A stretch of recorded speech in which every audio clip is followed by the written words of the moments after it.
Alright, what is going on today, chat? Another day, another stream. Going back to Wednesdays, chat. Faye's somewhere in the background, chilling in her chair. Hopefully you guys are doing good. Got a lot of fun, exciting gameplay for you guys today, including some grade review. So it's exciting. We're going to be playing continuing our playthrough of Pokemon Yellow, in addition to some reviewing some cards. So when the man is in, we'll shift over to that. But for now, we're going to be playing some Pokemon Yellow, chilling with chat. Hopefully you guys are having a good day. What's going on, Apple? What is up, brother? Got some cards to review, but I'm just waiting for the man to be here to review them live. So I figured, you know what, continue on the yap session of that is Galaxia Gaming. I also sent you a DM, by the way, just to verify that I have everything correct. RB, what's going on? Once more people come in, we have a few things on the docket to kind of talk about. Got a bunch of up-and-coming things coming up, so I figured I'd kind of yap and kind of go over some things that's changing with the channel. So what's going on, guys? Ooh, we got a new encounter. Apple, will this be the day that actually I got a heal. I don't know why I didn't. But will this be the day that we catch your Abra and we name the Abra after you? Am I going to be at the show next weekend? I am, RB. That's actually one of the announcements I was going to make. So that's February 7th. So I will be there. I got a brand new third case because the last show I was at, I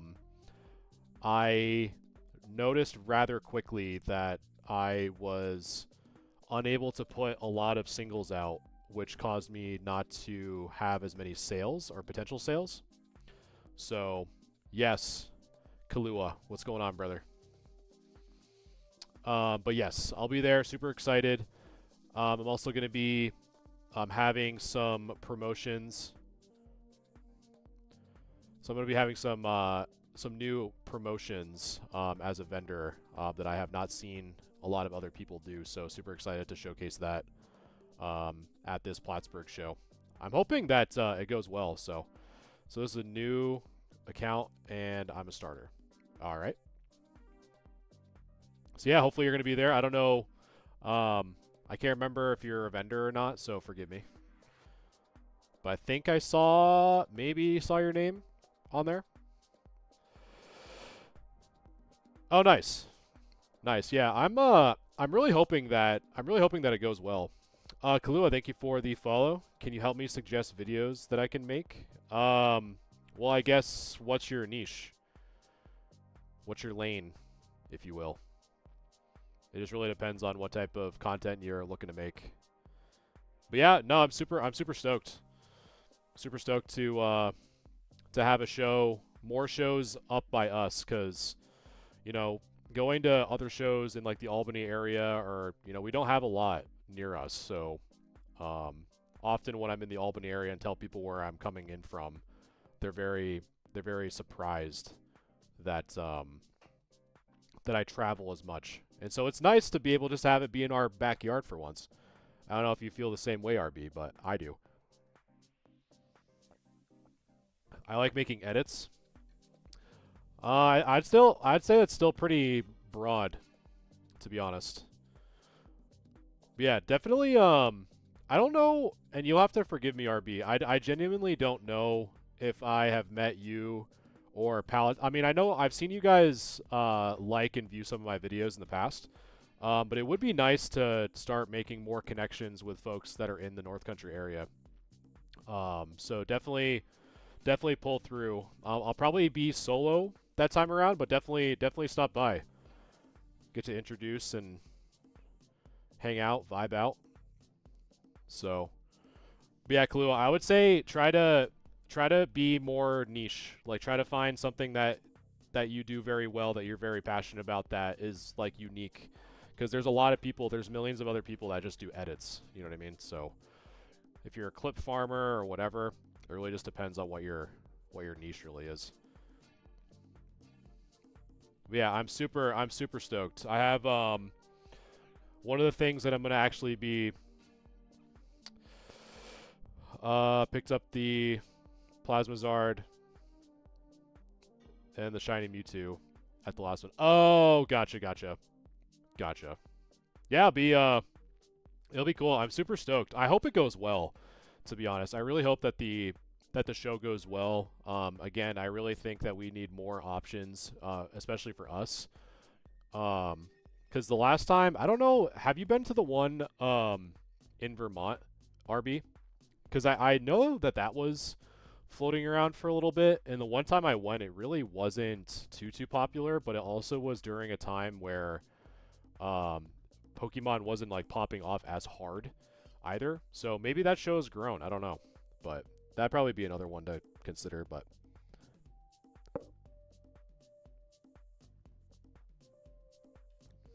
yeah, this one will be fun. The other thing that I'm gonna be trying as well, which is another one of the announcements that I'm going to be making, is there's an online show that I'm going to be trialing this Sunday, the 1st, for folks. Arrow, thank you for liking the live. Appreciate you. Basically trying to help cater folks that are out of state or support me but don't have time or the ability to go to one of the shows that I attend. So that'd be kind of cool. It's not necessarily Whatnot, but it should be an interesting show, or an interesting like online kind of showcase. It should be kind of cool. So, but yeah, super stoked. Got a bunch of stuff in at the end of December. The last show I was at did pretty well. Got a lot of just nice singles, so super stoked. Super stoked to do that. So.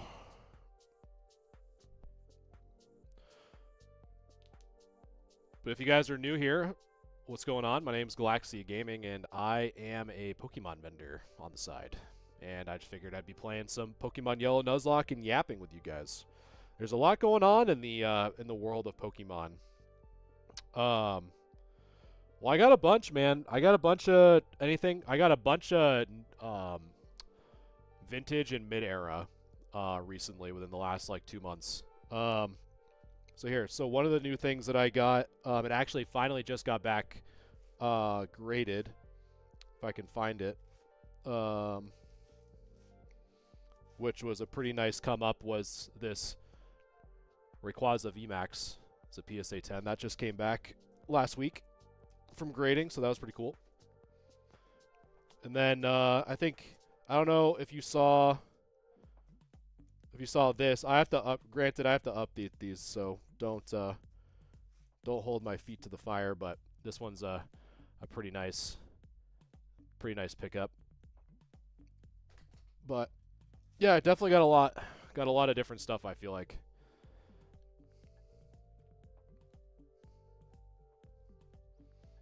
But yeah, it'll be cool. What was I about to say before I started yapping? If you guys are new here, that's all I do is just yap. That's all I do is yap. What was I gonna say? Oh, about grading. So one of the things I feel like I've noticed, and those of you in chat, if you are, or if you ever have attended shows, one of the things that I've noticed, which I personally really like, is the increase in folks really appreciating like the 30 and under binders, because I've been seeing a lot more folks focus on master sets or specific niche collecting goals, more so than like higher ticket things trying to get everything graded to perfection. Which me personally, I genuinely like to cater to the collector more so than kind of like the true investor bro. which I'm not saying the Investor Bro is bad. That's why I like to have like a wide range of stuff from higher end to like literally dollar cards. But it's just kind of nice to see that people still appreciate the kind of the lower price stuff. So super excited to have that finally stocked up, ready to go. And the other thing that I'm it's going to be interesting, especially for this year, as card cleaning becomes more mainstream. It seems like a lot more people are trying to have their come up of cleaning cards more that I've seen. Like, granted, I still will clean cards in the sense that if there's dirt on them, I'll address the dirt. But there's been people that are going like so far into it, like using like heat pens and all these different humidor techniques. And for those of you who live in the New York area, it's really hard to keep humidity in anything. So it's very difficult to have anything in a humidor that's actually at the right humidity. But I've been seeing folks trying to pick up more, moderately played to light play cards in the attempt to clean them to kind of get the remaining meat off the bone in a unique way, if that makes sense. So potential, what's going on, man? Hey, look at you. Perfect time. You're battling right now. But yeah, it's interesting. I've been seeing a lot more people also be okay with some of the higher end stuff in light play condition because it just makes it a little bit more affordable, especially if most of the damage is like on the back. But yeah, RB, I think the 20 and under have been really good in-person movers for sure. I work at a card shop and have seen a ton of what you're talking about. Yeah. Yeah, I think there's this I think the card cleaning kind of content space there are more people in the space and trying to do more how-tos, and people are showing.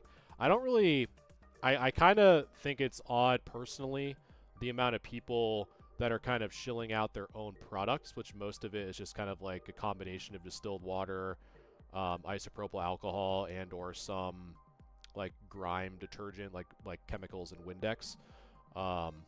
But that's besides the point. A lot of them do perform really good education on how to properly clean cards. So much so that I think a lot of people even are trying to... Oh yeah, Pizza Rat did evolve potential. Pizza Rat is going places. That I think even people who don't clean their own cards are even picking them like cleanable cards for the other people to clean, which I think is really interesting. This is the first time I think really that I've started to hear about people doing that even. At the last show I was even at in Albany, there's a few folks who were looking at I had like a damaged Umbreon from Umbreon EX from Unseen Forces that sat forever. I had it for about a year. But then last show, I had two people looking at it, both of which said that they had people that they could submit these cards to potentially get them graded or better condition. And for me, it's like, if you want to roll that dice and if you want to kind of do that on your own, by all means, please, feel free. But at the end of the day, like, I'm not going to change the way I buy in the sense that if someone says, hey, this card we both assess as heavy play, but if they say, oh, but you should really give it, like, if you clean it, it'd really be a moderately played card or a light play card, I don't think you should really do that on any side of the table. Like, me, even as a seller, I would find it very odd to be like, hey, I actually assess this as mod play, but I'm going to sell it at light play because it has the potential to be cleaned up to a light play. It's like, no, I'm good. I'm just going to buy it at the conditions and assess it at the condition. And if someone wants to try to do that on their own, by all means, do that outside of the initial kind of discussion. But that's kind of how I see it. Card cleaning sounds like more layers to gambling. Yeah, there's just a lot of different layers. It's just really... And the other thing, too, is... like, I still personally think that like filling in scratches with like card polish is still considered alteration. But the rebuttal that I always get when I make that comment is like from a grading perspective, um, you know, if they don't catch it, then there's nothing wrong. And yes, technically you're correct, but as someone that sells raw cards, the last thing I want to have the reputation of is I use card wax and like to polish and make the scratches buffed out. Um, I would want to be transparent in doing that, but at the same time, I think that would hurt my reputation in the long run because people would get to know that, hey, if I'm selling a near mint card, is it really near mint or did I buff it to make it look near mint?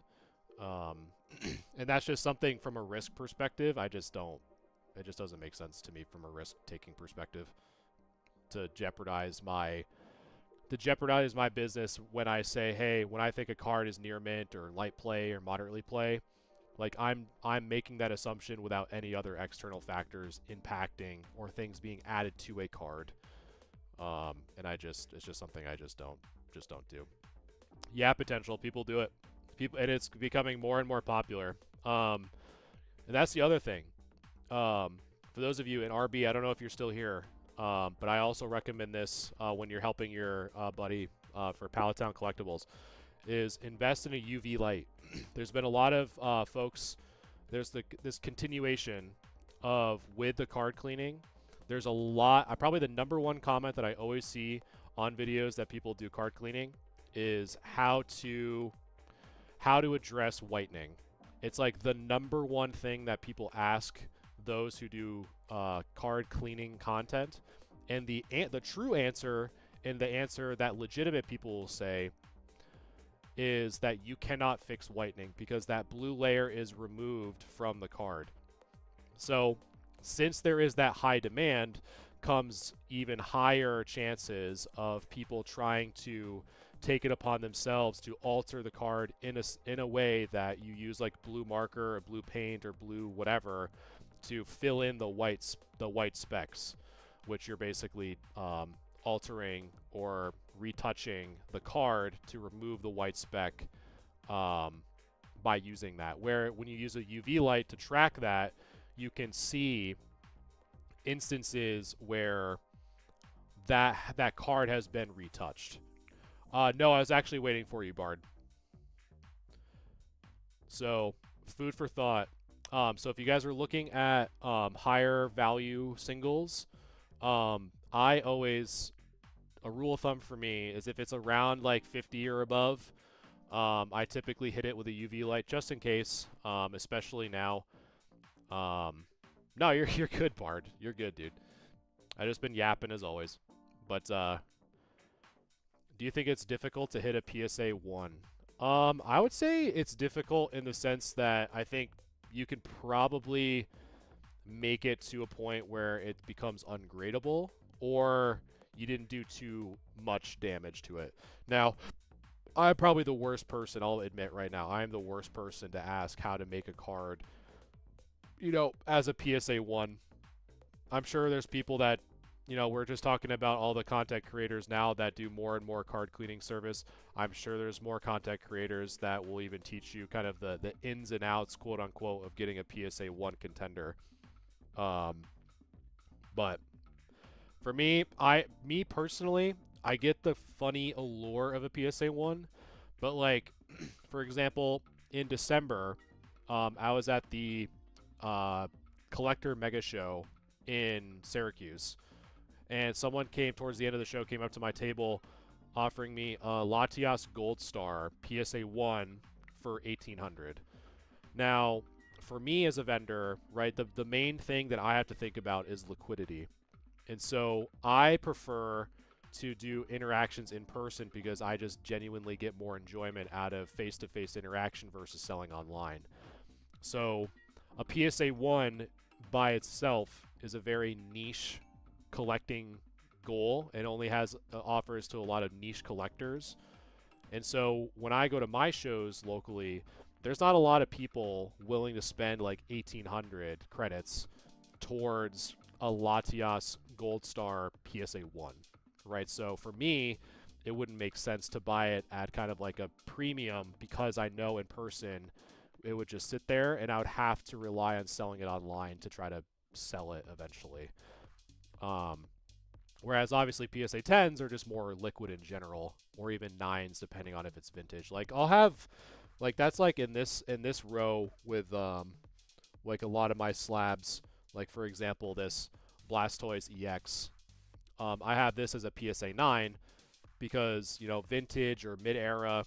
I kind of go like in the mindset of 8 or above. That makes the most sense to me, and stuff like that at an 8 or a 9 is an easier price point for folks to kind of get into. Versus sometimes some of these 10s are kind of crazy in price. Because for me personally, when it comes to vintage collecting, I typically don't like. I like to stick between 8 or 9s because all I care about is if it's quote unquote pack fresh. I don't care about the centering. I don't like factors that I had no impact on. As long as I can have it as a PSA 8 or a 9, if I can get a 10 at a good price, cool. But aside from that, like I have more buying power to get 8s and 9s. I could buy 9 9s for the cost of 1 10. You know what I mean? That's kind of what I personally prefer. I got the Gen Flareon in really rough condition for dirt cheap and want to submit it hoping for PSA 1. So I would say, dude, like if you got it for dirt cheap and you just want to kind of have fun and roll the dice, the only thing that's kind of annoying is just the turnaround time. But if it's just for your PC, then it doesn't really matter. Bardian, I will remind me at like 8 right now. Remind me in 8 minutes. I'll hit your cards if that's okay.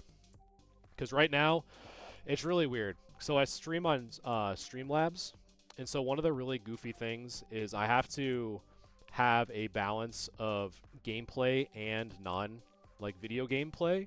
So it's this really weird thing for me to do for multi-streaming. So I will get to your cards here in a second. I just want to have enough time to kind of cater to the AI algorithm that I'm like playing video games. It's the silliest thing that I gotta do, but it's a stupid dance. Tab, thank you for the follow, by the way. Would I buy an Umbreon V from Evolving Skies raw for 140? Or PSA 9 for 175? Umbreon V. Are you talking about... Which Umbreon V are we talking about? Are you talking about this one? Are you talking about that one? Because that one's... if you can see this for 175, like, you definitely take that. You definitely take that. Oh, the collection let's see. I know we're chatting card talk, but something about the ROM I found out is you can look at Pokemon's moves. Yeah, dude, that's the fact that this game's ROM had more quality of life improvements. That's the thing I love about it the most, including exactly what you just said. The Espeon. The one with the book. Let's see. So, I'm just gonna look this off screen because TikTok is a goofy platform. Just give me 1 second. So I'm looking up the Espeon V. So market for an Espeon V at near mint is roughly. So you could pick one up consistently at 180. So 140. So if you're talking about like 140 divided by 180, so that's at 78% off, or at 78% value.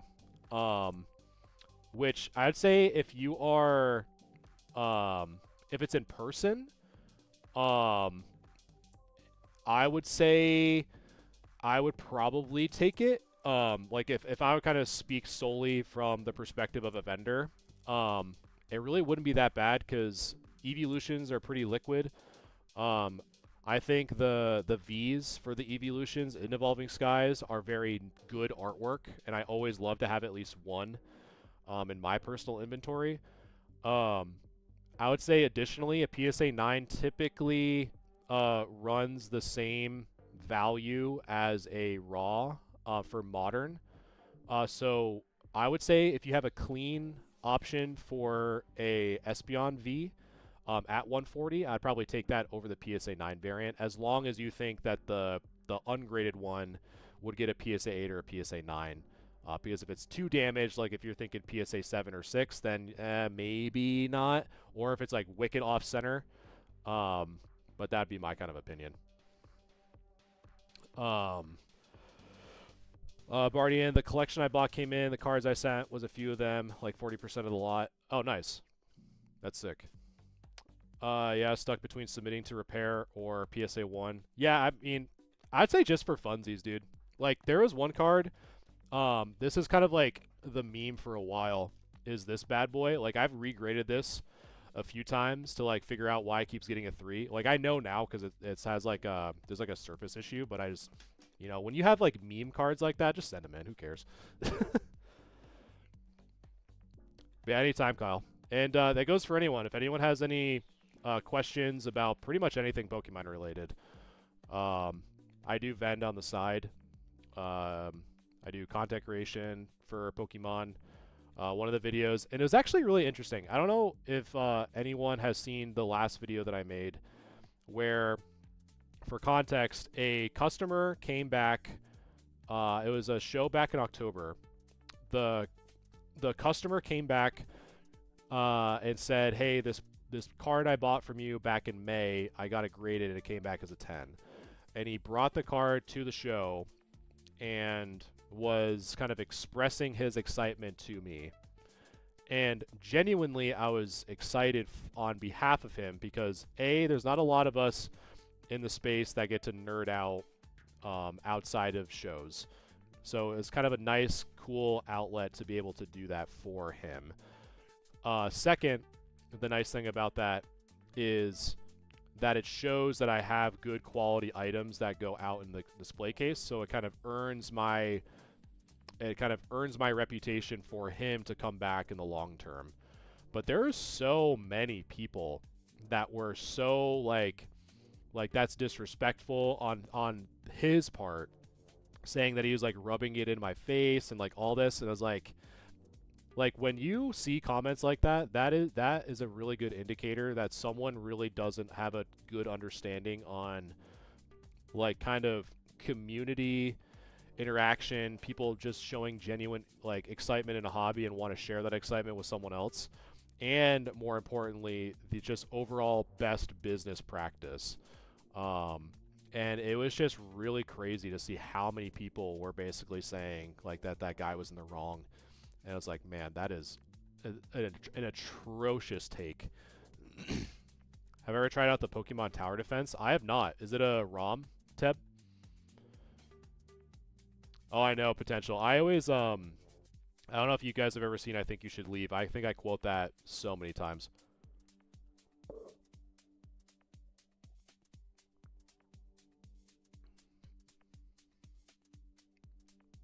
Barty, and honestly, like, because I will review up to 5 cards per person per stream anyway. So the more you submit, like, I mean, you'll basically just dominate most of the Wednesdays, which, again, it's totally fine. It genuinely is. Was that the guy that bought the raw card at grade as a 10? Yeah.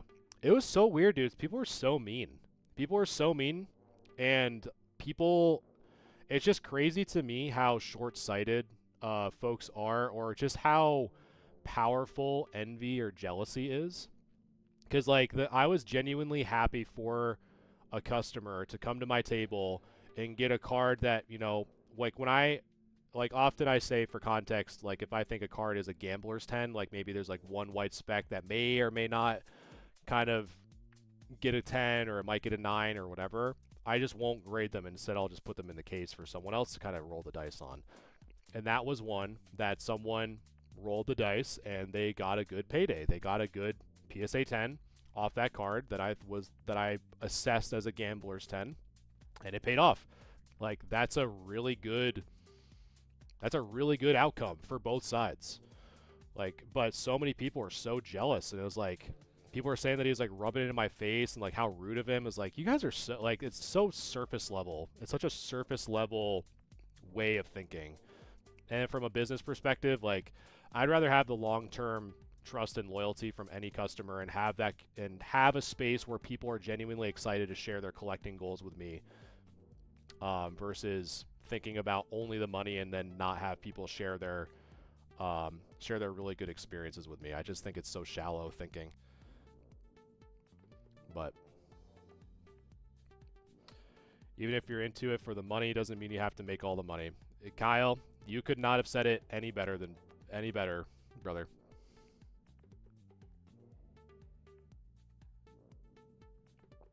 Teb, exactly. Yeah, I mean, it's just so simple, but so many people are like, oh my god, like, he did you dirty. It's like, no, he didn't. Stop. He did not do me dirty. All right, so before I hop over to your cards, Bardian, we're gonna get. Wait, I didn't even get this encounter. Guys, I'm certified yapping. If you guys like certified yapping, make sure to like the live and share the live, and follow if you haven't already. I am a certified yapper. It is in my resume officially. I have references upon request. So I appreciate you guys hanging out with me tonight.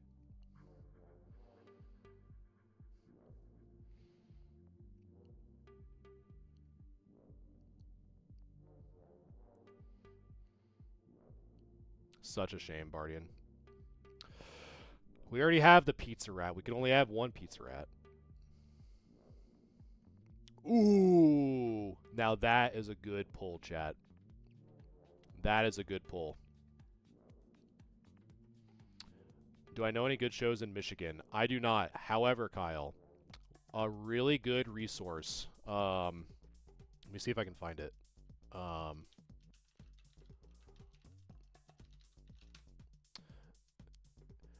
It's called tcdb.com. So let me, give me 1 second, Kyle.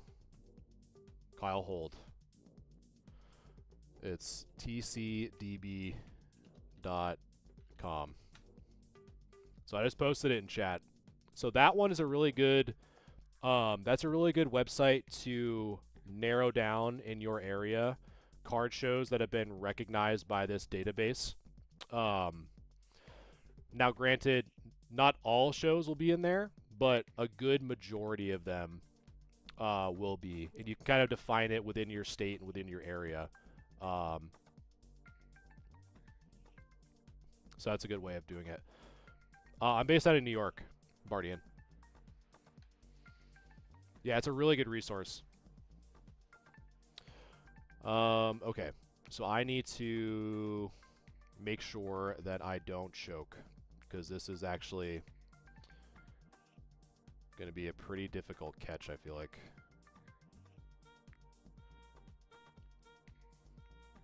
We're going to do a little confuse ray action, because this one's huge, chat.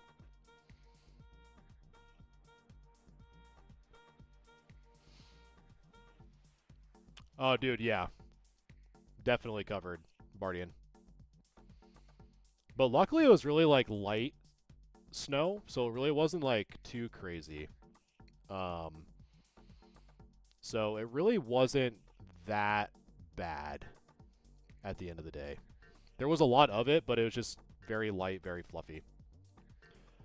There we go. All right, RB, I don't know if you're still in here, but you're going to be the Magnemite.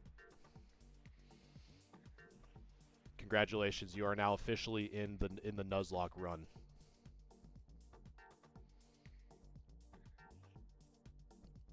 Yeah, I think there'll be a good turnout. I think it's really just dependent on, because I think as we get closer to the show, I'm gonna try my best to like push out and advertise as much as I can. But I think that's really gonna be, the main objective, I think, for vendors that are gonna be going to the show, is making as many people aware of it as possible. Because especially as a new show, there are so many new shows that come out just in general that when a new one does come up, especially for where we are, there is that chance that it kind of gets buried amongst the rest. So it's really kind of other people to kind of help push it a little bit more. So we'll see. Well, I think it's also kind of nice to like. Hopefully, the new location offers a little bit more space to do stuff. And actually, I have to reach out to the. So one of the things that I did is I actually reached out to the event organizer, to basically say, hey, like, me as a vendor, I haven't really gotten any like setup tear down information yet. Is that going to be soon? And the guy basically told me, oh, remind me in the middle of the week, which is today. So I have to reach out to him to have him send us the information on, like, when can we arrive? Like, what do we need to bring? Because I think there's, like, a donation that we have to make or something like that. I'm pretty sure, which is fine. But having all those details in one sheet, especially if you're saying with, like, the limited parking, you know, at the end of the day, like, if I have to park somewhere else and, like, I'd prefer to, like, unload and then park somewhere else. But I don't know. We'll see how it goes.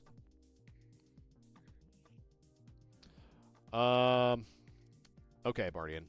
So let me save real quick. I'm gonna come back to this. But Bardian's been patiently waiting for me to review his cards. So just give me 1 second, chat. All right. So for those of you who are new here, one of the things that I also do is assist people in grading their cards. So Bardian, we're going to run through this real quick, my friend, because, again, Streamlabs and TikTok do not like me to not stream games when I'm streaming at the same time.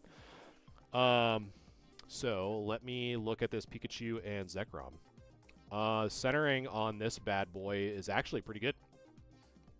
Top, bottom, left, right. No issues there. Yes, Pallet. Yeah, Ryan and I were talking. He just claimed his rightful place on my Pokemon Yellow Nuzlocke team as Magnemite. So, yeah, he was telling me that he was going to help you out. Definitely swing by the booth, and I'll try to do the same thing. I don't know if it's just going to be me or if I'm going to have help going to that show. But I think us North Country folk need to band together, and we need to team up against these Capital Region folk. Shout out the North Country. We got to represent. Okay, so the back. I would say the only thing to worry about, Bardian, is just clean up these little specks here on the top and the left side. Man, what's going on, man? But I think if you wipe those off, really the big thing I was worried about is the whitening on the corners. Probably the only thing that does look a little bit whitening is that top right, but I think this is potential 10. We're actually talking about the show, Ben. It seems like that's like all we're talking about right now is the upcoming show this Friday, or the next Saturday, not this Friday. Coco Nuthead. Thank you for the follow. Rayquaza GX. I think I love these shiny GXs, guys. These are super, super nice to me. And I really feel like this Rayquaza is always like so inexpensive, I feel like. Especially with the new Emerald or the Rayquaza set coming out soon. I think it's either coming out in Q1 or Q2. Pick up your Rayquazas, chat. Pick up your Rayquazas. Yes, I keep saying this. North Country folks need to unite. Yes, we are. But yeah, I'll be there. We should definitely throw some digits around and throw some contacts around. I feel like we need to. But the back looks phenomenal, my friend. Yeah, I think that's another one that's a really good 10 contender. So far, Bardian, your eyes are good.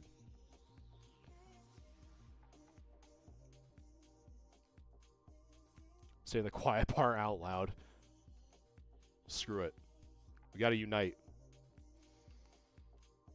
And hopefully, that's one of the goals for me for 2026, chat, is to try to go to Jersey Collecticon.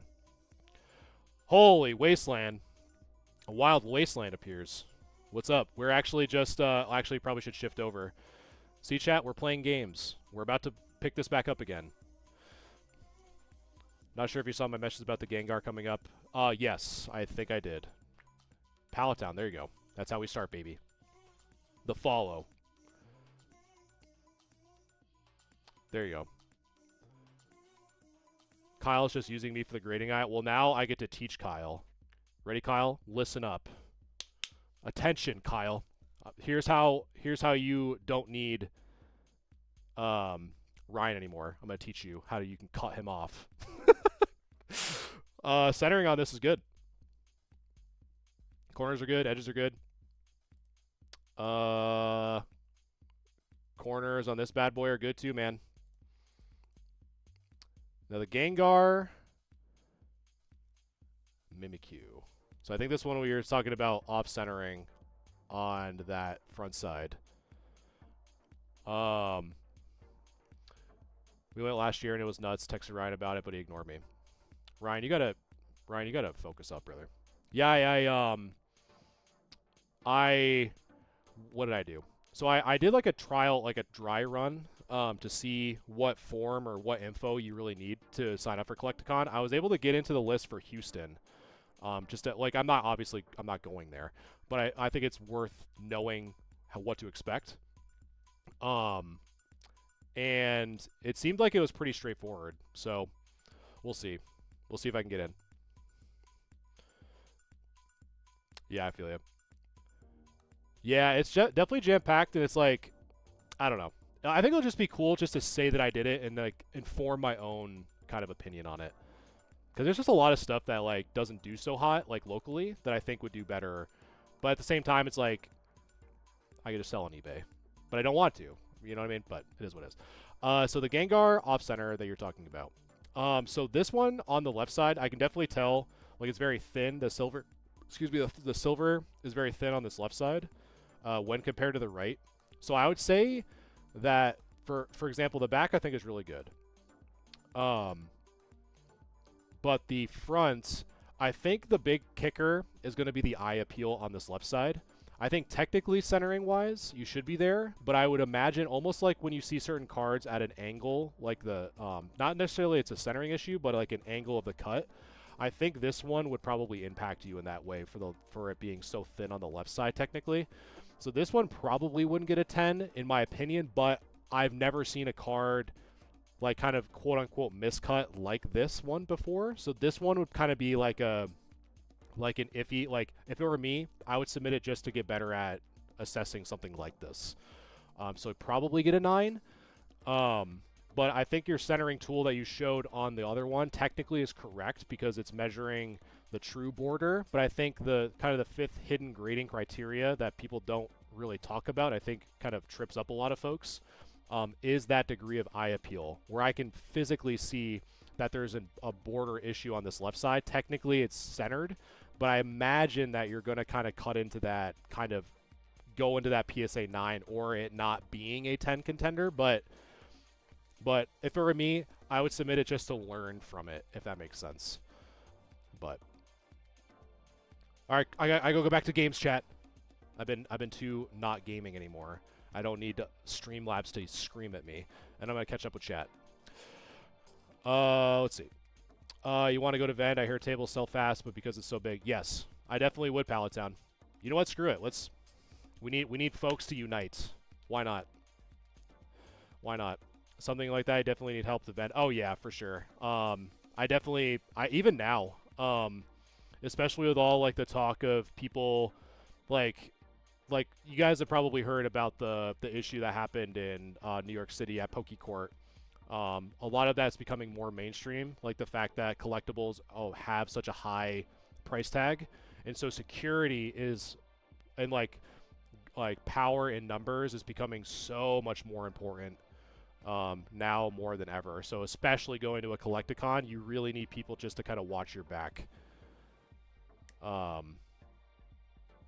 What's up, Potential? What did I say? That you question marked me. The card is so cute, Waste. It is Waste. There was one actually that I was looking at today. Let me find it. That I thought you'd like. Oh, it was the I don't know if you remember a while ago. It was the Genesect, and I don't know if I had it in here or not. Let me see. I did not.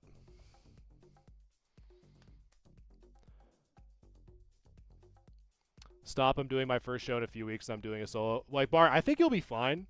Like, just, like, genuinely, just, like, don't leave. Like, at the end of the day, like, have your eyeballs on stuff and don't leave anything, like, out in the open without you not having an idea on, like, where it is. So, like, for example, binders. One of the things... So this is a good tip for you guys. I'm going to go into just chatting. So one of the things, we'll do a little assessment here. So I have a binder of stuff, right? So one of the tricks that people will do is that they'll bring their own binder and they'll like overlay it like, oh my god, chat, this is live. Like they'll overlay it like this. They'll overlay their binder and they'll like hide their hand under the binder to take cards out from underneath. So just know when someone's at your table, don't allow them or be very cautious when they're setting their binder on top of yours, because there's a very good chance that they're trying to take something. But there's also a good chance that they're not. So, but just to make you aware that that is one common technique that folks have been doing to take cards. But it's really as long as you're mindful and as long as you have like an idea on where your stuff is. Yeah, just be mindful. That's all. Yeah, I mean, just like if you're running a show solo, the other thing is to make sure that you, I don't know, like make good friends, with local vendors if you do need, for whatever reason, need to go to like the bathroom. But legitimately, I would say that, you know, record, even if you have zero intention on making content, like vendor POV stuff, it's good just to like have something recording, more so for your own kind of like record keeping, if that makes sense. I'm never going to piss the entire show. Well, you say that, man, but you never know. The guy next to me at the last show was a real creeper. There are some... I'll say this. Some shows is excellent people watching. And I'll leave it at that. It is, AK, it was Ryan.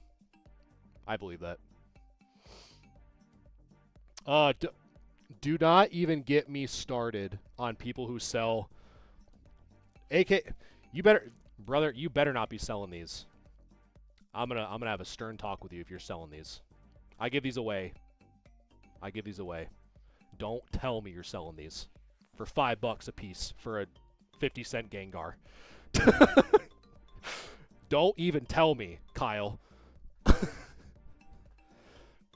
They actually gave us your spot. Yeah, because one of my really good friends, he's the one that does Magic at the card shows. And he's a really good buddy of mine. And he was towards like the middle part of the mall, so we wanted to kind of stick together. I wanted those so bad, but never picked up the big package. I know, man. No, potential. I wouldn't read into it too much. It's really just like how you're interacting. You know what I mean? But that is one method that folks will do, is set the binder on top of another one while it's open to try to yoink cards. But let's see.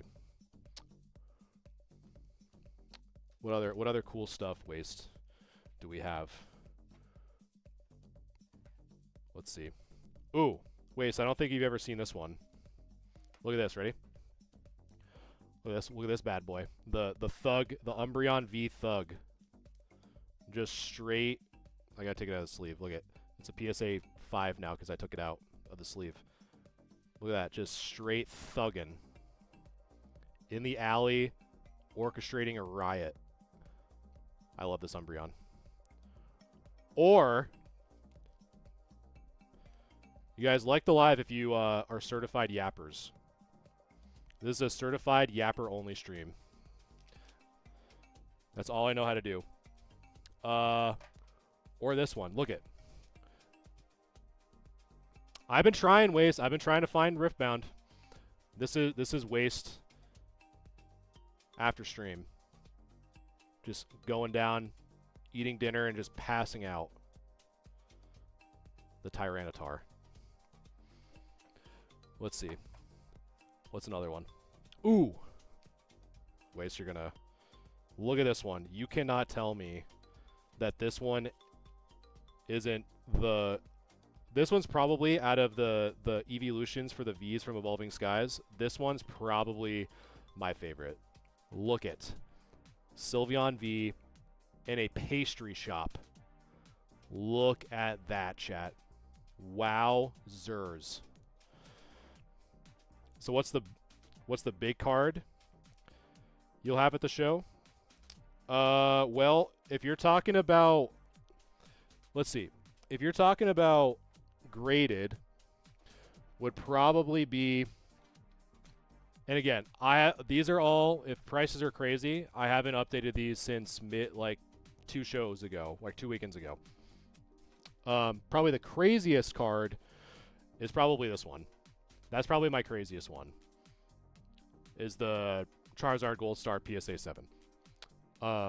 Or some heavy 2 base set 2 and a random fossil pack.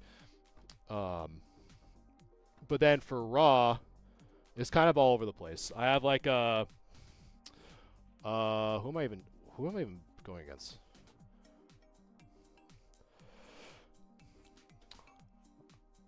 I just got the Glaceon V from Evolving Skies at PSA 10 through Veriswap. How is Veriswap, by the way? I'm always afraid of it. What's the most expensive one you have? Yeah, definitely the Charizard Gold Star. This one's a little bit, it's weird. This one's kind of going down. But so I think it's a really good time to pick it up. But this one I kind of like for my own personal collection. So so hear me out, chat. This price will always kind of be above market because I genuinely this one was a big collecting goal of mine to own a Charizard Gold Star. So it's one of those things where I like to show it off, and it's at a kind of a, like, if I hear a good price, I have to sell it, but it's more of like I want to keep it / so I bump up the price. So if someone does want to pay more, it's like, okay, but that's kind of how I see it. It's the only one like that. Yes, Waste. Everyone wants to trade up. No trade downs, and comps are sometimes wild.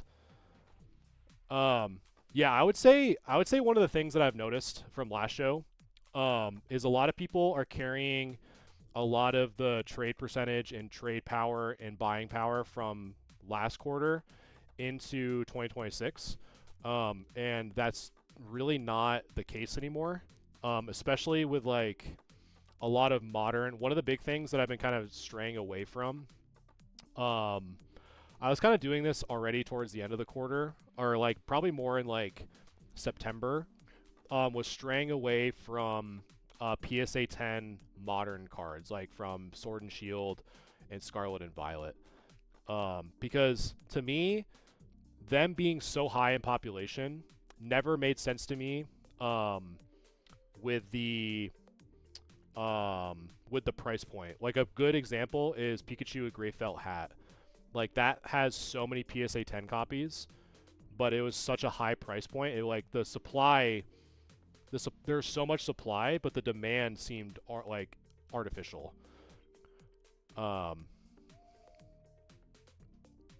Yeah, exactly. Yeah, I don't know.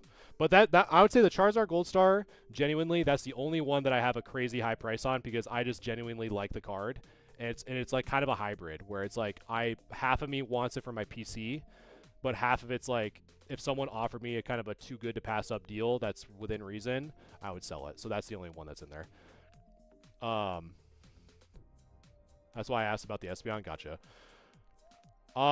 Yes, Bardian. I'm trying to find Riftbound because if you guys know me at all, one of my main things that I like to do is try to help out collectors as much as I can. And there's one friend of mine, her name is Wasteland. Shout out Wasteland over on TikTok and Twitch. She's super into League, but Riftbound right now is so hard to find. So that's what I'm trying to do. But like I can never find it. So but yes. I don't play League because I got insta-bullied, but it is what it is.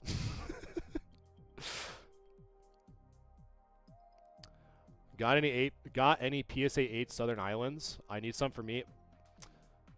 Kyle, you and I are in the same wavelength, my friend. That's I think that's one of the things, like one of my personal, like what I want to collect when I kind of have new eyes is to do the full PSA 8 or PSA 9 master set of Southern Islands. That's my personal favorite set of all time. I love Southern Islands. And I don't have any antidotes, so we're going to hope. And I don't have any. All right, so Chud. We're going to see if Chud makes it, chat. I think he should be.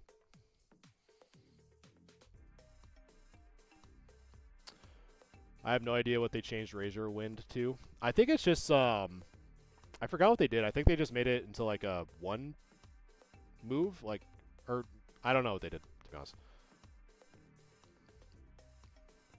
Saw an old ad for the complete SI set for like 30 bucks.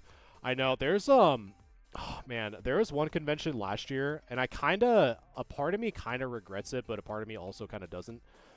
Someone was selling a sealed Southern Islands at a convention I was at last year.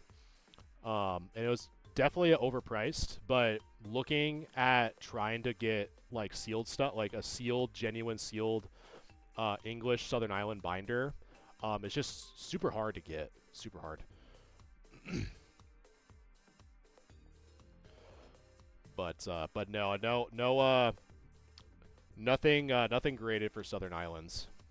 But let's see.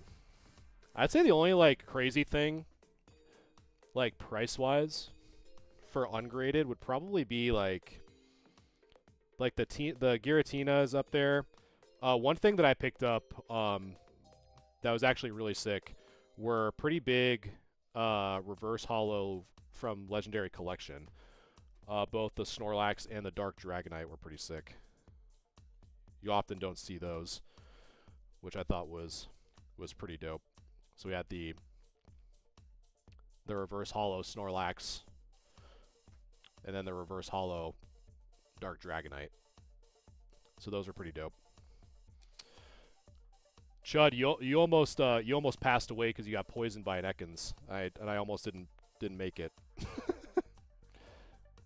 Gotta go have a great rest of stream. Let's play Fortnite this weekend.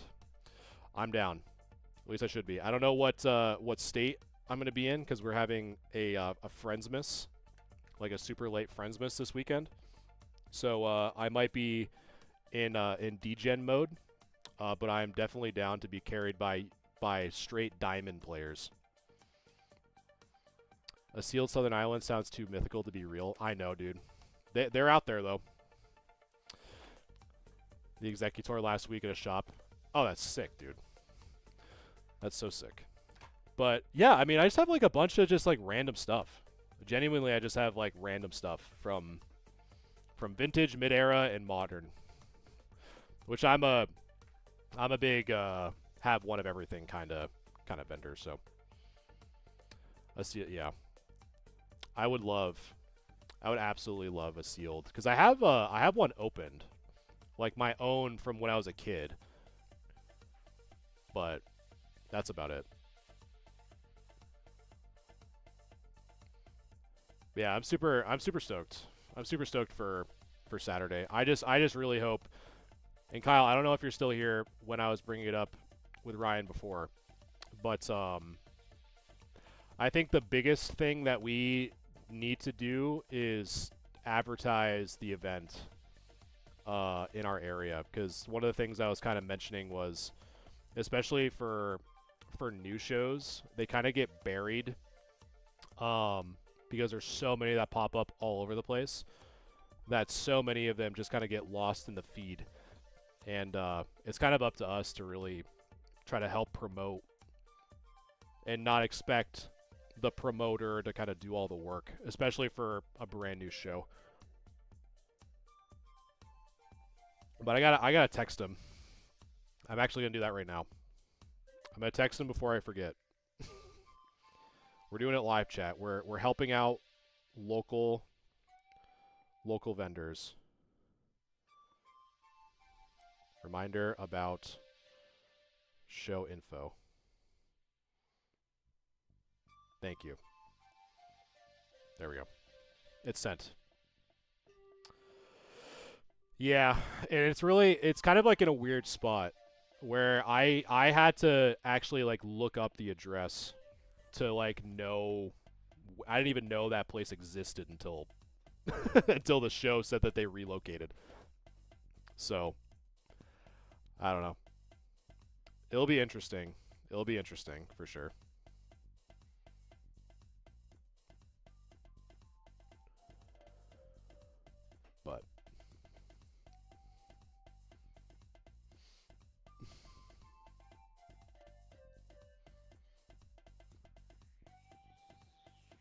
But who knows? And at the end of the day too, like it's not terrible either to like if it's going to be more of like a like vendors kind of like also helping each other out. I also don't think that's necessarily a bad thing either.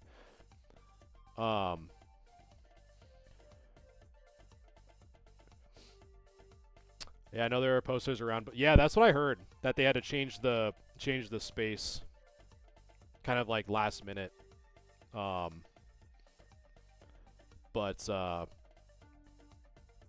yeah. So yeah, I think my gut, and again, it's so funny because anytime I kind of like expect a show to go one way, it goes like completely the different way. But my gut suggests that there will probably be more vendor to vendor deals and less of like vendor to customer deals. At least because, again, it's the first show that they've ever done, so there are going to be some kinks that are going to have to naturally get worked out. But I feel like that's probably going to be a bulk of it, would be my guess. Which I also don't think is bad because there's a lot of, like, there's good opportunities to kind of network in that smaller space too, where like the mall is just like crazy. Like that show is just nuts. So like for me personally, I never have time to like walk around and kind of introduce myself and like get to know people. But I think that's probably going to be kind of my way of thinking, kind of going into it, is seeing it more of like a networking perspective. Which again, I genuinely like from going to like the Central New York and kind of going to like more Western New York shows. I really do believe that for us, there needs to be way more relationship building and kind of that teamwork and camaraderie, because we are at a significant disadvantage compared to those areas. And it's not coming from a place of like jealousy or envy or whatever. It's more of just logistics, because it does take us so long to go to these different areas compared to people who can go to Jersey or can go to metro cities very easily. And I think the networking piece kind of offsets that that lack of access. So I think that's really important. And to not see it as, you know, that we're in it together and we're in it to assist each other, because that's really, at the end of the day, like that's really all I care about. Like I'm not quitting my job anytime soon to do this full time. So I'm just in it to have fun and just like get to know cool people and just nerd out for a little bit, to be honest. And I think that's really kind of the best way to do it. And by the way, Potential, you're again, Potential, listen to me. This isn't a pressuring statement that I'm about to make. But I have, so I don't forget your collection, it literally just stares at me in my corner of my office like all day. Like you're like, I keep ogling the Ho-Oh. I love that artwork so much on that Ho-Oh. It looks so nice.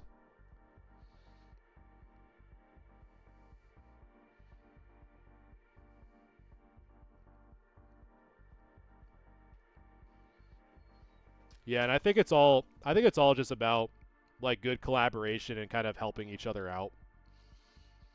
I think is really important. And and that's kind of like the mentality that I'm kind of going into way more this year is just continuing to kind of build that, like prioritize the community relationships and less of like I need to turn a profit now. Because I think people like, and honestly, Potential is talking to me as well. He kind of call me out of my BS if I'm talking BS, but I genuinely would rather invest in that vendor to customer relationship way more than just getting a quick sale and then kind of having that be the only interaction. And that includes vendors too.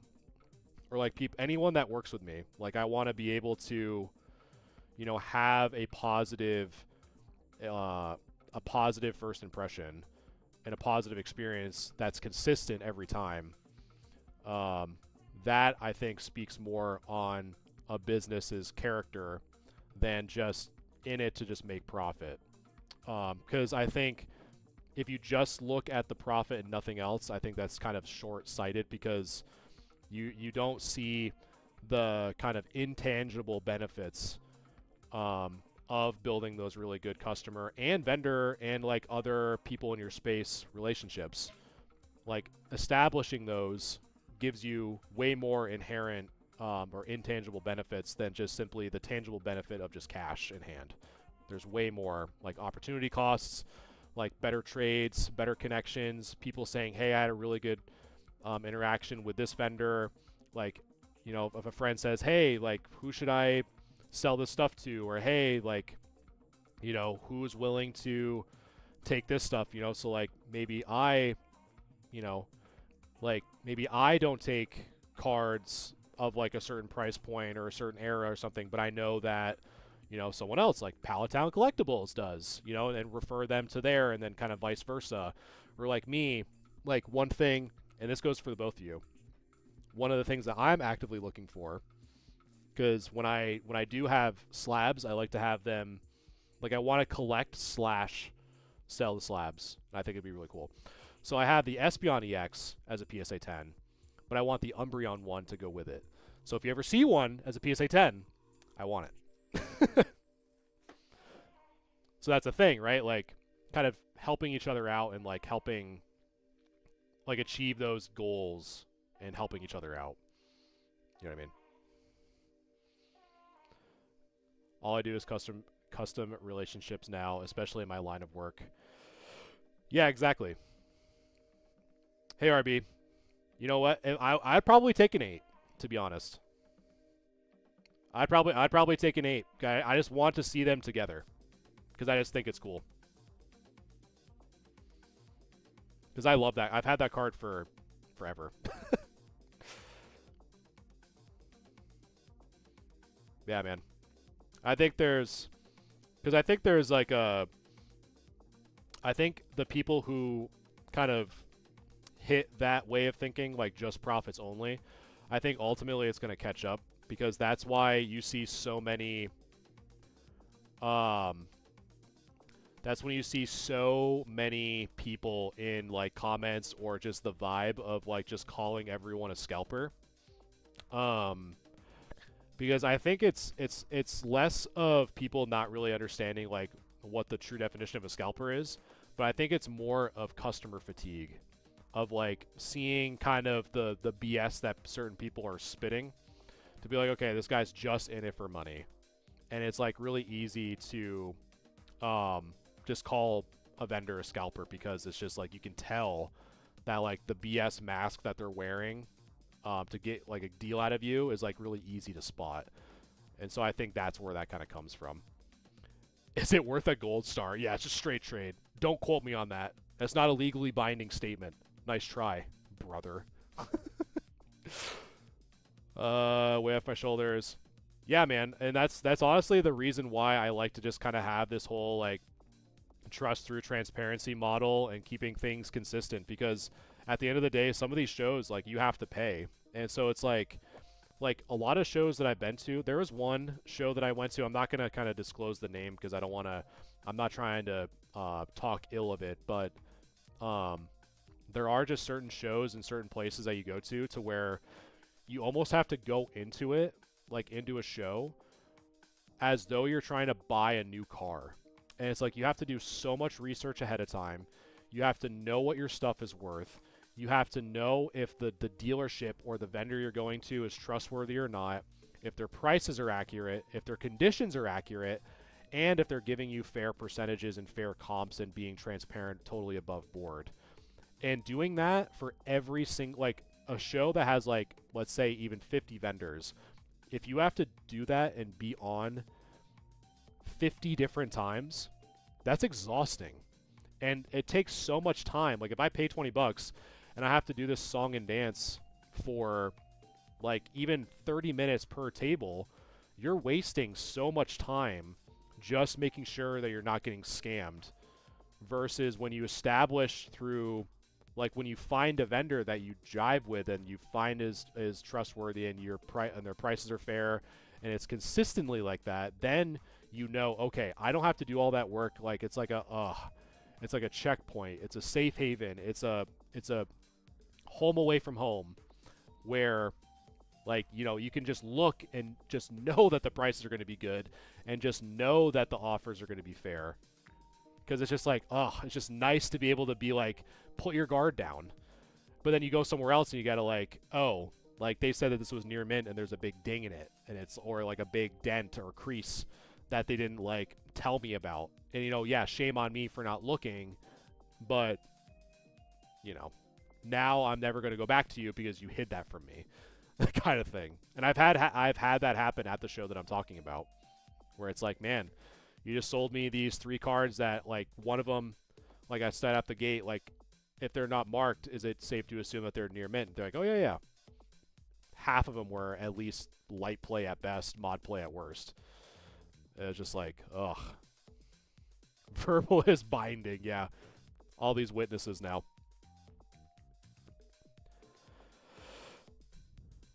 Worked retail for 15 years, is making sure to go out of my way to not use my customer voice. Right. I know. It is funny. It is funny the way that you kind of have to kind of talk. A few tables at CollectCon where I looked at a card and pointed something out, and the vendor was like, oh yeah, I can't believe I didn't see that. Yeah. I mean, like, granted, there are instances, you know, like, there is that kind of, like, kind of smidgen of doubt and, like, smidgen of error, but no. People know what they're doing. Like, vendors know what they're doing. Like,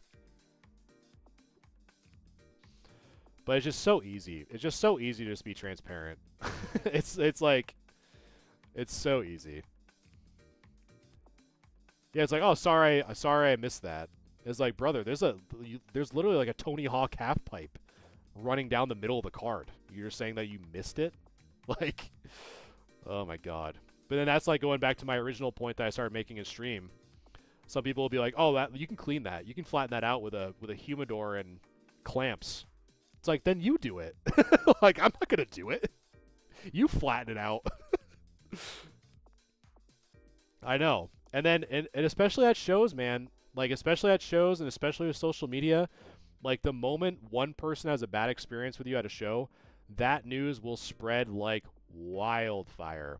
And people talk, man. People talk, and people will know that you're not a really good person to even just do general good assessments with. Like, that will spread through a show, especially at small ones, or especially at kind of like more local shows. Like, that reputation will spread. And you can either have good reputation spread or bad reputation spread. I'd prefer the good.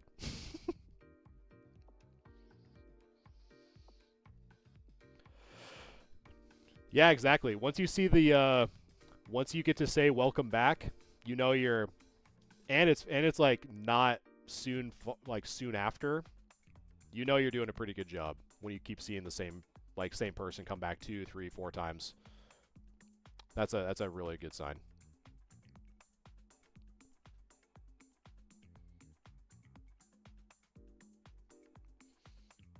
So yeah, it's good. Hopefully you guys are enjoying the good vendor talk. I think it's important. I think it's important to talk about, to be honest. I think there's a lot of stuff that kind of gets more or less swept under the rug sometimes. and really shouldn't.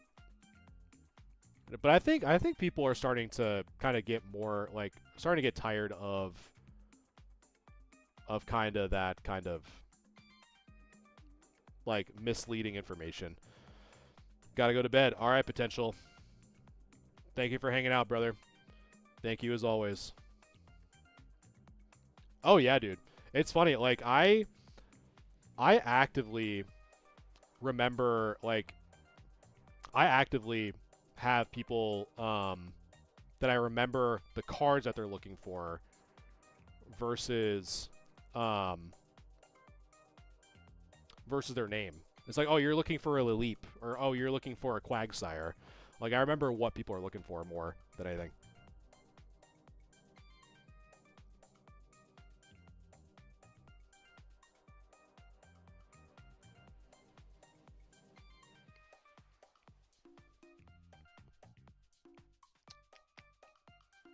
The dark web guy? Oh my god.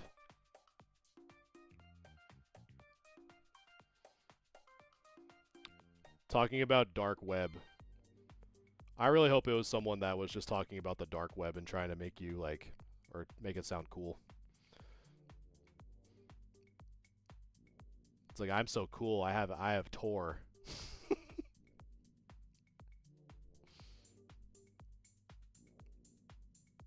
Too funny.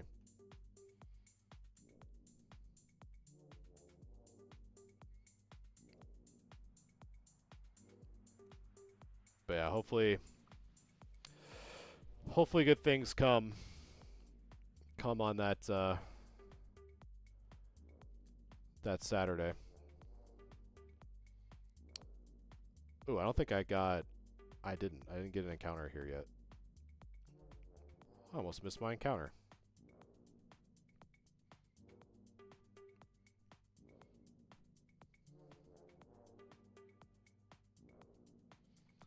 He refused to scan the QR code because the dots on the code were mysterious and nobody knows what they do. Interesting.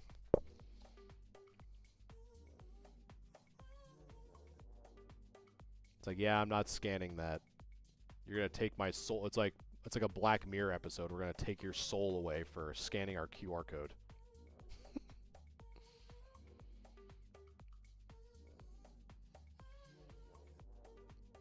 That's so funny.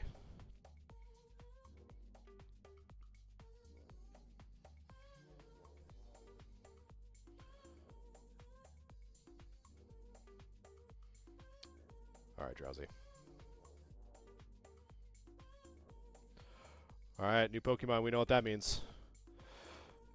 I'm not using real names, but Palette. Here it is. This is you.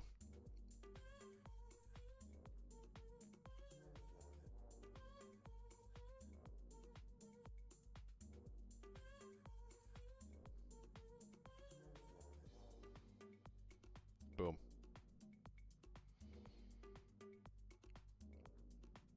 It's you now.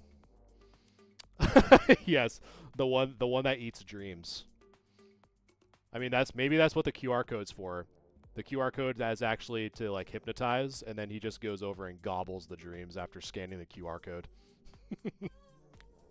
See, Palette, now I understand. You know what? That guy had a point. Now I know what that QR code is actually meant for. Knock him out so you can get better deals. I get it now. I understand it now.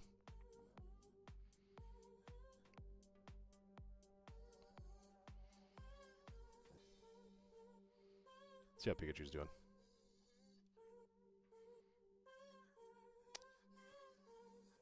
Same. I love Dream Eater. That's why, like, one of my favorite, like, out of my favorite, like, full team on Pokemon Yellow, Haunter was my favorite because I never had another Game Boy or friends to trade for to get a Gengar. But Haunter, it'd be Hypnosis, Dream Eater, like Confuse Ray, and Psychic was like the move set that I would use. Oh, it was so good. Love Dream Eater. It's just so it's such a creepy move too. Like the fact that you have to like knock them out and then slurp their dreams. The Gengar Pokemon Stadium animation is the best. Where he's like full on. He probably has like a longer tongue than Lickitung in that. Shout out to the mini games in Pokemon Stadium, by the way. My favorite one, I think still to this day, like I feel like I kind of understand, but not fully understand the drowsy sleep game in Pokemon Stadium. Where like towards the end, everyone's just like button mashing and like all the drowsies are just like passing out. If I had the time and patience, I feel like that would be a fun. That'd be like a fun like customer game to where like if you beat me in like a Pokemon Stadium mini game, you get like a discount or something. Like if you can put my ass to sleep as this drowsy, I'll give you a discount. Let's see.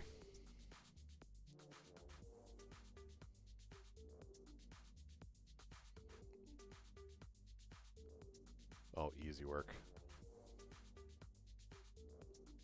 Yeah, right. We actually might have time Saturday.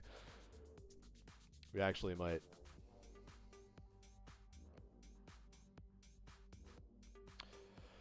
Hey, look at this. In real time. 8:45 you can show up.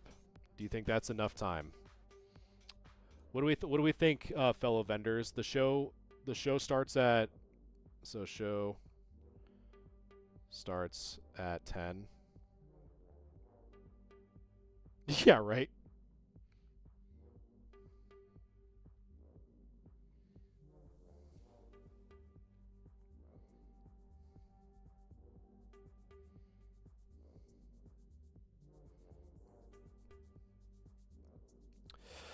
Chud, you are actually diabolical at best. Thanks for hanging out. Yeah, because the show starts at 10.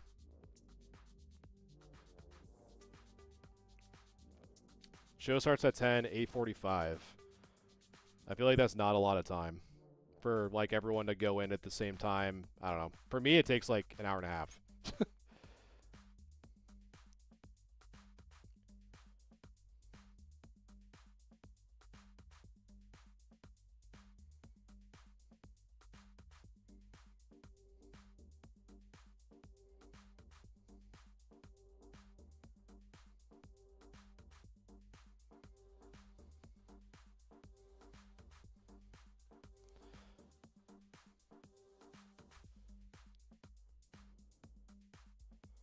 Sorry, guys, at this place. I'm actively messaging the guy. Basically, this is what I said. I said, well, because I'm pretty sure it starts at 10.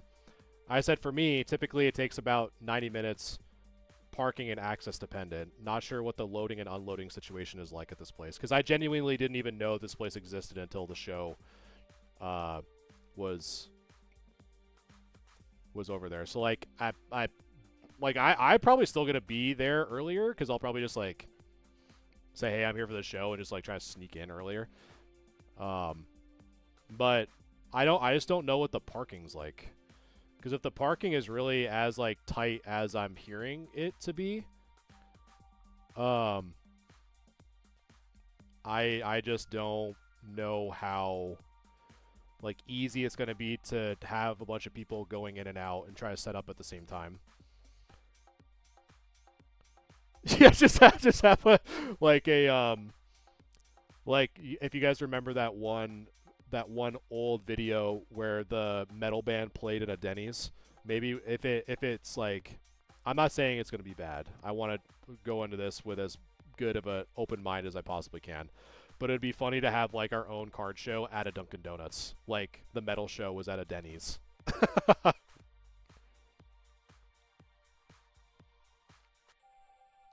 Just set up at the Dunkin' show.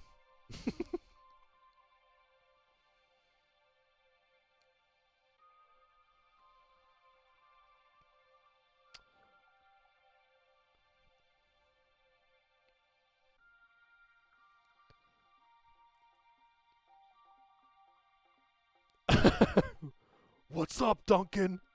Who needs this Pikachu, Duncan? That's what I'm saying. Or you're gonna be funny, like, for people, like, have all the vendors inside of the Dunkin' Donuts, and then people going through the drive-through, like, asking if anyone in the building has a certain card, and they, like, pull around, and then the vendor who actually has the card sells it to them through the drive-through window, and it just, like, keeps just keeps doing that. So it's like if you don't have the card that someone's looking for, you're just like SOL.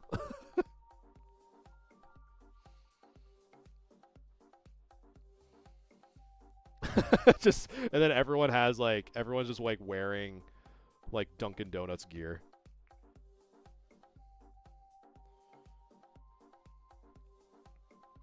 Maybe we just uncovered a new card tech. Yeah, exactly. Exactly. Just like tape what people have. Like tape an inventory sheet, and like you go out the drive-through and it's literally just an Excel spreadsheet of like every vendor's inventory. Oh man, that'd be wild.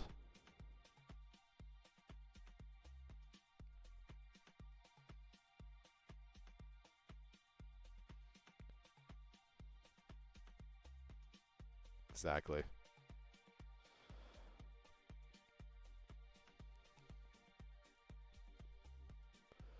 I think you are.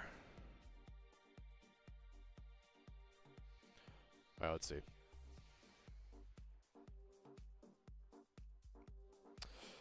So I guess he's gonna be there for 8:30. Right, I'll take vendor 72, item 5, vendor 34, item 28.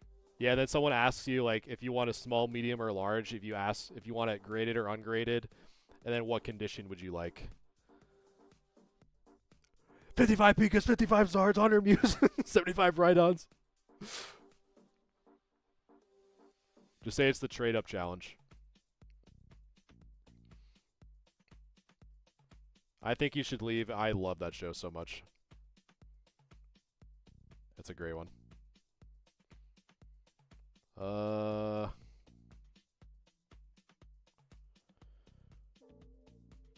here, I guess.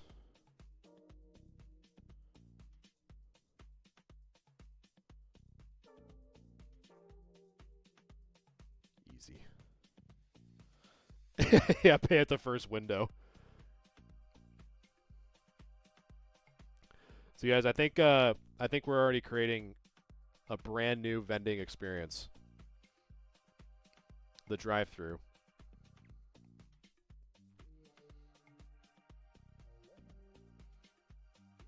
The Dunkin' Show.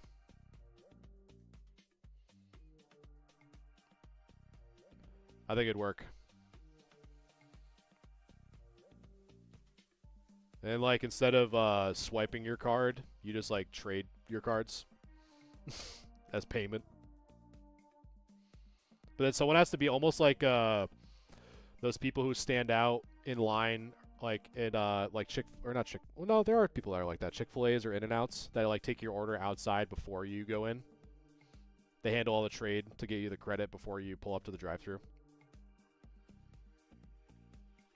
Yeah. But here we are, I know. Hey man, that's how electricity was formed, just people bullshitting.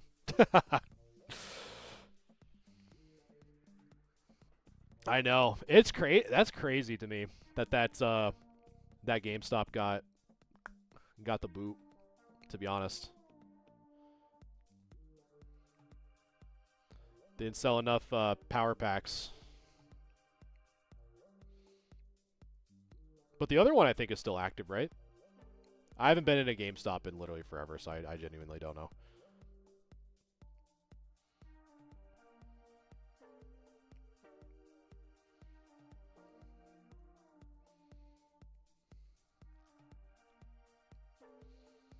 But I think the other one's still active.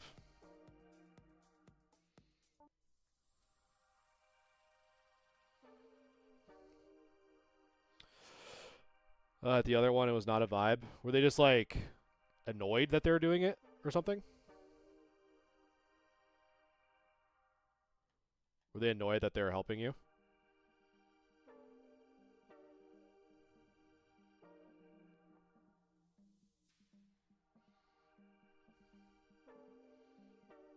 Because that'd be kind of annoying.